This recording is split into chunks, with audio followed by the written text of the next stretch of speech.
कार्तिक का महीना प्रारंभ हो जाएगा, कार्तिक पूर्णिमा तक चलेगा।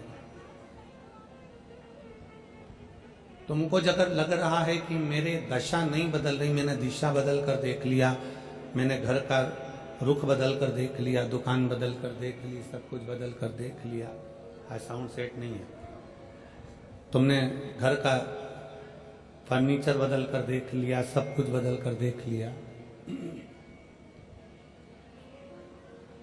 तो अब एक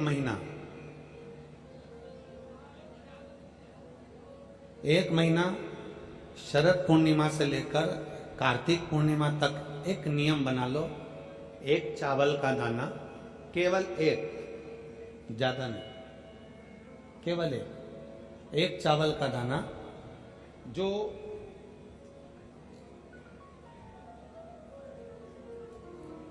अशोक सुंदरी वाली जो जगह है सामने, एक चावल का दाना जो अशोक सुंदरी वाली जगह है, बस उस पर एक चावल का दाना चढ़ाने का एक नियम आप बना लीजिए। शिव मंदिर जाते हो आप लोग? कौन कौन जाता है? जरा हाथ उठाओ सभी लोग। हाँ ठीक है, रखो रखो, धन्यवाद, प्रणाम आपको, नमन, जो आप भगवान शंकर के मंदिर जाते हो। बहुत जरूरी है शिव के मंदिर जाना, भगवान के मंदिर जाना। ये विधर्मियों ने जो हमारे मंदिरों को पूर्व में तोड़ा है ना, उसका कारण कोई दूसरा नहीं था, उसका केवल एक ही कारण था कि हमारे सनातनियों ने मंदिर जाना छोड़ दिया था, इसलिए उन्होंने तोड़कर अपना अपना स्थान बना लिया। अगर सनातनी मंदिर जाता रहता, आप मंदिर की देहली चढ़ते रहते, रोज मंदिर में एकत्रित होते रहते, मंदिर में इकट्ठे होते रहते, तो किसी के बाप की हिम्मत नहीं थी कि मंदिर की ओर आंख उठाकर भी देख ले। शिव महापुराण की कथा केवल एक ही काम करती है कि रोज मंदिर जाओ।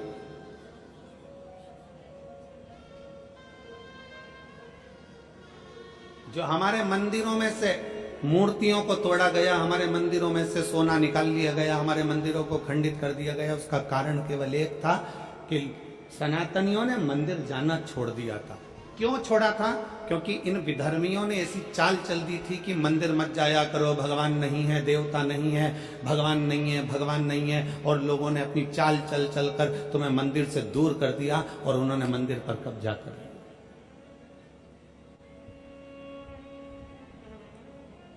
रोज जाओ मंदिर शिव को जल चढ़ाने के लिए।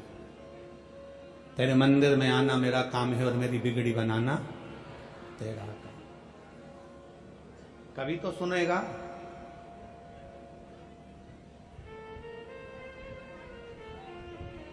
शरद पूर्णिमा से लेकर कार्तिक पूर्णिमा तक के बीच में एक नियम बना लो कि मैं जल चढ़ाने रोज जाती हूं, एक चावल का दाना मैं अशोक सुंदरी वाली जगह पर समर्पित करूंगा, केवल एक।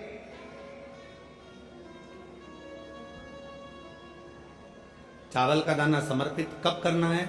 जब आपका शंकर भगवान पे जल समर्पित हो जाए, शिवजी पर जल आप चढ़ा लो, चढ़ाने के बाद वो चावल का दाना जो आप अपनी पल्लू में बांध के लाई हो, या गठरिया में बांध कर लाई हो, या जो जैसे भी भाव से आप लेकर आई हो, डलिया में, पल्लू में, जैसे आप लाए वो चावल का दाना,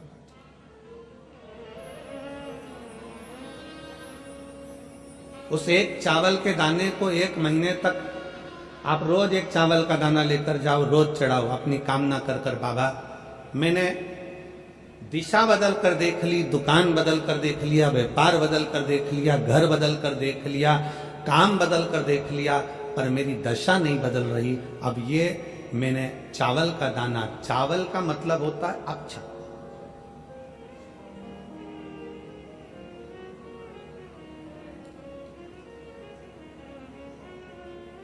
सबसे पहला अक्षता,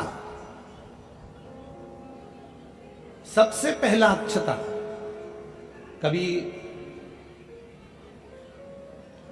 अगर मौका मिलेगा ना तो ऐसी ही कोई शिव महापुराण की कथा में हम जो कल्याण के अंक पढ़ते हैं, जिन जिन कल्याण को हम पढ़ते हैं कल्याण का, अंक जो निकलता है उसको हम पढ़ते हैं तो उसमें बहुत सुंदर सुंदर बातें मिलती हैं। कभी अगर मौका मिलेगा तो एक बार कल्याण का अंक शिव का हम आपको एक एक पृष्ठ का दर्शन कराएंगे कि उस पृष्ठ पर क्या लिखा। स्वयं अन्नपूर्णा महारानी काशी में विराजमान होकर नंदी पर बैठ कर आए हुए देवाधिदेव महादेव की साक्षी में कहती है, स्वयं अन्नपूर्णा महारानी काशी की पवित्र भूमि पर नंदी पर बैठ कर आए हुए भगवान शंकर से कहती है, भोले बाबा, हे शिव, हे शंकर, हे विश्वनाथ, विश्व का भरण पोषण करने वाले हे विश्वनाथ, मैं आपको क्या दूं?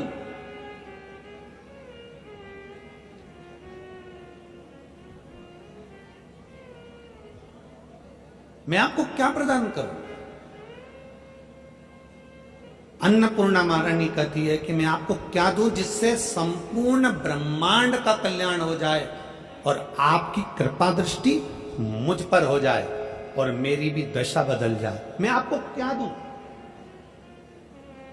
क्या प्रदान करूं मैं आपको?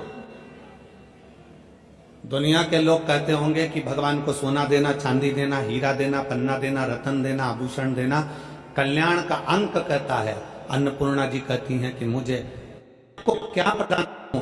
भगवान शंकर मुस्कुरा कर कहते हैं, अन्नपूर्णे, केवल एक अक्षता तुम मुझे देती है तो मैं तुझे तेरी दशा भी बदल सकता हूं और तेरी दिशा भी बदल सकता हूं और तुझे अन्नपूर्णा माता के स्वरूप में पुजवा भी सकता हूं। एक अक्षत का दाना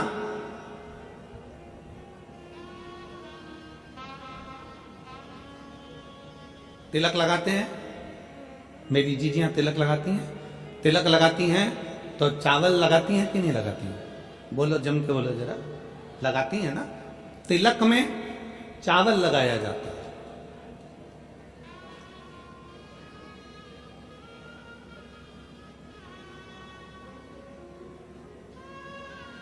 चावल का मतलब क्या होता है?